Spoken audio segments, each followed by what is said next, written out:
안녕하세요. 여러분이 아는 회계사입니다. 부동산 가격의 큰 인상으로 인해서 자녀 세대로 부를 이전해 주기 위한 이런 증여가 여전히 관심이 높고, 또 보유세를 인상하자 시장에서는 양도 거래가 활발하게 이루어지기보다는 시장의 매물은 점점 잠기고 이 증여만 폭증하고 있는 것으로 여러 기사에서도 나타나고 있습니다. 최근 7월 29일에 배포된 국세청 보도자료가 있었는데요. 오늘은 최근 국세청 보도자료 함께 살펴보고, 또 저의 채널 영상 중에서 꾸준히 댓글이 계속 달리는 영상이 있는데 바로 여기 걸어둘게요. 증여세 안내하려면 차입을 해야 한다는 내용에 대한 것이었습니다. 실제로 증여세 부담 때문에 부모님께 차입을 받고 싶어 하시고, 또한 부모님의 노후자금 마련을 위해서도 이 부모님 세대에서도 증여보다는 대여의 형식으로 많이 이용하시는 것 같습니다. 저의 관련 영상 속의 내용과 또 차용증 관련해서 주로 나오는 질문들에 대해서 확인해 보는 시간 갖도록 하겠습니다. 끝까지 지켜봐 주세요. 먼저 7월 29일자 국세청 보도자료부터 보시면 제목에서부터 좀 무섭죠. 편법 증여, 부동산 자금 유출, 기획 부동산 등 탈세 혐의의 중점 검증이라고 되어 있는데요. 최근 국세청에서는 개발지역 부동산 탈세 특별조사단을 꾸리고 대규모 개발지역에서의 일정 금액 이상의 토지거래 내역을 분석해서 탈세 혐의를 정밀하게 검증하고 있다라고 착수 배경에서 말하고 있습니다. 해당 보도자료는 주로 개발지역에서 거액의 부동산 취득과 탈세 혐의에 대해서 사례를 주로 얘기하고 있지만, 내용이 잘 보면 결국 부동산과 관련된 세금의 탈세, 그리고 이와 연관된 사업체 탈세까지 함께 면밀히 들여다보고 있다는 것을 알 수 있습니다.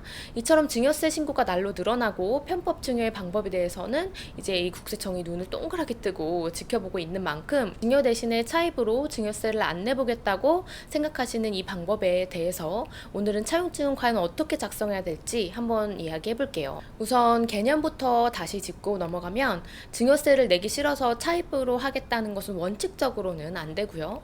차입은 정말 객관적인 사실을 바탕으로 차입이 이루어져야 합니다. 차용증이 있어야 하고 반드시 공증이 필요한 것은 아니지만 해당 이자 원금이 상환되어야 하고 이를 부담할 여력이 있는 사람이 차입을 해야 합니다. 편법 증여의 방법으로 차입이 유행한다는 것은 국세청에서도 모두 알고 있는 사항이고, 이 차입 계약이 증여로 추정되지 않으려면 지금부터 말씀드린 사항 잘 기억하셔야겠습니다. 자주 하는 질문도 확인해 보겠습니다. 부모와 자식 간의 차입은 원칙적으로 인정이 되지 않습니다. 원칙이 인정되지 않는다입니다. 따라서 차입으로 인정되기 위해서는 이 객관적인 증빙들을 잘 갖춰두셔야 합니다. 두 번째, 이자의 시가는 4.6%이고 1,000만 원 차이가 중요하다. 이자의 시가는 국세청에서 당좌대출 이자율이라고 하여 4.6%를 정하고 있지만, 우리는 이제 많은 분들이 알고 계시듯이 이 이자가 반드시 이만큼이 지급돼야 되는 것은 아니라는 것을 알고 계실 겁니다.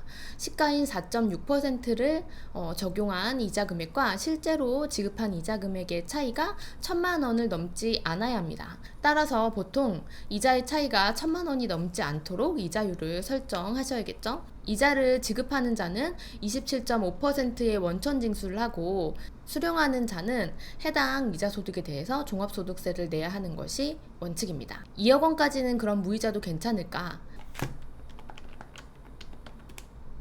2억 원에 4.6%가 920만 원으로 이 1,000만 원 이하라서 2억 원까지는 무이자라도 괜찮다라는 말을 많이 하십니다.